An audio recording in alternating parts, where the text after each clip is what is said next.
My name is Samuel Hayes, and for the first time in 23 years, the house feels too quiet. It's been 3 months since my wife Clara passed away. Heart attack, they said. Peaceful, sudden. The kind of death people pray for.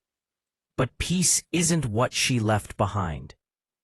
The first few weeks after the funeral, I moved through life like a man sleepwalking. I ate when people told me to. I spoke because silence made others uncomfortable. They meant well, I think. But no one could really understand what it's like to lose the person who shared your mornings, your coffee, your everything. I remember the morning she died. She was making breakfast, humming, always humming that same tune. I never asked what it was, and now it's gone with her. She turned to me, smiled, and said she'd be heading out later. Just to town, she said. Won't be long. She never came back. They said it happened on the road. Her heart gave out before the car even stopped. That's what the doctor said. But something about that morning has refused to sit right with me. For one, she looked worried that day. Not the usual kind of worried. This was deeper. Like she was trying to keep something buried beneath that soft smile of hers. And then there's the farm. Clara never wanted me near it. Not once in all our years together. We owned it on paper, yes. It was part of her late father's land. But she'd always say, "Sam, please don't go there. There's nothing but bad memories on that soil." I believed her. You don't question the woman you trust with your heart. But now that she's gone, that farm calls to me. It's like a whisper that won't stop. I tried to ignore it at first. I drive past the old road leading there and feel a weight in my chest. Once I stopped the truck halfway down the path and just sat there, engine running, staring at the gate through the dust. My hands wouldn't move.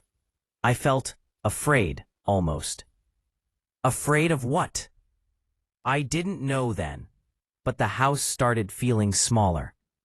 Every photo of Clara on the wall seemed to be watching me, almost pleading. So one morning, I gave in. The road to the farm was worse than I remembered.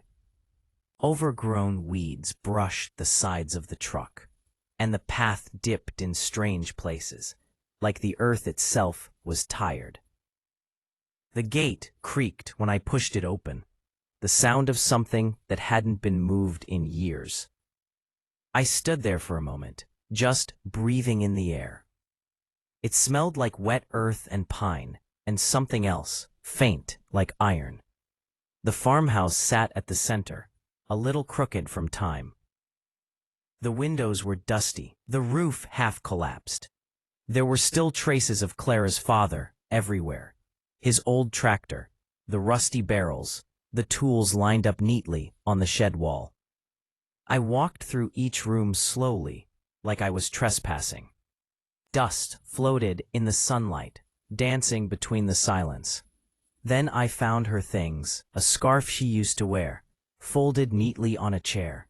A small box of letters on the table, bound with a red ribbon. The letters were addressed to her, all from the same person.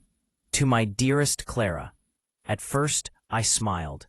She'd never told me she kept old love letters. But everyone has a past. We were both young once. I almost set them aside, thinking it wasn't my place. But curiosity can be cruel when you're alone. The first letter was dated 14 years ago, 6 years after we got married. I read the first few lines, and my stomach turned. I know you said this has to stay between us, that he can't know, ever. But I can't keep pretending, Clara. Every time I see him at the market, it feels wrong. He doesn't deserve to be lied to. I froze. My name wasn't mentioned, but it didn't have to be. Every letter after that grew heavier. There were mentions of a boy, of mistakes, of guilt, of something that happened on this very land. The last one was dated 2 years ago, long after I thought every secret between us was long buried. He's asking questions again. If he ever finds out the truth, it'll destroy him. I'll make sure it never comes to that, even if it costs me everything. The letter wasn't signed. My heart was pounding. I looked around the room again, this time differently, like the walls were hiding something from me. Behind the shed, there was a patch of ground that looked disturbed, fresh almost. The grass hadn't grown back evenly. I remember thinking, no, it can't be, but the shovel was leaning right there, like it had been waiting. I dug, slowly at first, then faster. My hands shook. The first thing I found was the edge of a small wooden box, wrapped in plastic. I pulled it out, dropped it on the ground, and just stared. Inside were photos, old ones. Clara, standing beside a young boy I'd never seen before. Maybe 10, maybe 12. They looked so close, not mother and nephew close, not friend close, something else. There were letters too, but these were from Clara this time. I had to give him away, but I still visit. I can't let Sam know. He wouldn't understand. He'd never forgive me.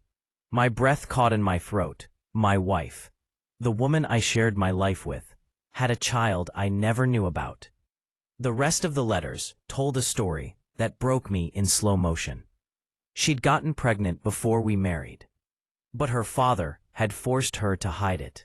The child had been sent away, raised by someone else. When I came along, she thought the past was buried. But guilt never really stays buried, does it? And the man who wrote those letters to her, he wasn't some long-lost lover. He was her father's farmhand, the one who disappeared years ago after an accident. Except there was no accident. There was a grave behind the old barn. And the more I read, the clearer it became. Clara's father had killed that man to hide the pregnancy. And Clara had carried that secret her entire life. Until me. Until now. I sat there in the dirt for hours, the wind moving through the trees like whispers. My mind was a mess of grief and disbelief. Why hadn't she told me? Why live with that kind of weight? Then I found one last note, folded between the photos. It wasn't old. The ink was barely faded. If you're reading this, Sam, then I'm gone. I wanted to tell you so many times, but I couldn't. I thought I was protecting you. The boy, our boy, found me last year. His name is Eli now. He doesn't know the full truth, only what I told him. If you find him, please don't hate me. I never stopped loving you. I don't remember driving home that night. I just remember the silence. The kind that presses on your chest until it hurts to breathe. Her secret wasn't what broke me. It was realizing how much she'd carried alone. The guilt, the fear. The memory of what her father did. Buried here, on this land, in this soil that she never wanted me near. But there was something else in her words. That name, Eli, the boy who'd found her. The boy who'd met his mother, then vanished again after her death. And for the first time since she died, I felt something burning inside me. Not love, not sorrow. Something older, sharper. Because when I checked the police records the next morning, I found that Clara's car crash hadn't been as simple as they'd said. Her brakes had failed, no skid marks, no witnesses, just a quiet death on an empty road. And the mechanic who had worked on her car the week before, his name was Eli Hart. That night, I sat in her chair, turning the ring on my finger over and over. I thought of the woman I loved, the woman who'd lied, and the boy who might have killed her. The farm had given me the truth, yes, but it had also taken something from me, the peace I'd been clinging to. And as the night deepened, I made a quiet promise to the darkness. I would find him. I would know why. And when I did, he'd understand what it means to lose everything you love. The night I learned Eli wasn't my enemy, something inside me broke. But not the way you'd think. It wasn't relief. It wasn't forgiveness. It was purpose. I'd been walking around half alive since Clara died. Grief had made me soft, aimless, but now I had a name. Carter. The man who'd silenced her. The man who'd taken her father's crimes and turned them into his own power. Clara had spent her whole life protecting people. Me. Eli. The family name. Now it was my turn. I didn't go to the police. I knew better. Carter still had friends. Old ties from the days he and Clara's father ran the farm together. He was the kind of man who built fences around his sins, tall and sturdy. So I started watching, listening, learning. He still ran a grain supply company out of the old district. Legit on paper, dirty underneath. Word around town was he'd been cutting corners for years, selling bad fertilizer, underpaying his workers, laundering cash through shell accounts. I spent my evenings digging into it. Clara's letters had led me to an old contact, a retired lawyer who'd handled her father's estate. The man owed Clara a debt, one he was eager to repay once I mentioned her name. Within a week, I had copies of Carter's financial records. Within 2, I had enough to ruin him. But ruin wasn't enough. Not yet. The plan formed slowly, piece by piece. I'd worked the soil all my life. I knew how patience worked. You don't pull weeds the moment you see them. You wait until the roots show. Step 1 was exposure. I sent anonymous files to the Agricultural Board, complete with evidence of his fraud. Shipments mislabeled, toxic stock sold to local farmers. Then I slipped duplicates to the regional newspaper. No names at first, just whispers.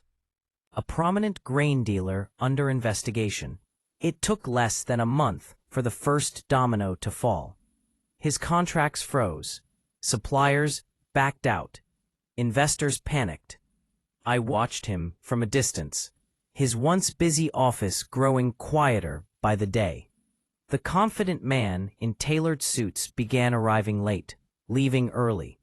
His smile shrank, his posture changed. Step 2 was isolation. Carter had always kept a mistress, a woman named Evelyn, who worked as his accountant. I left her an anonymous letter with a few photos attached. Carter in meetings, Carter signing papers, Carter handing over envelopes that weren't exactly legal.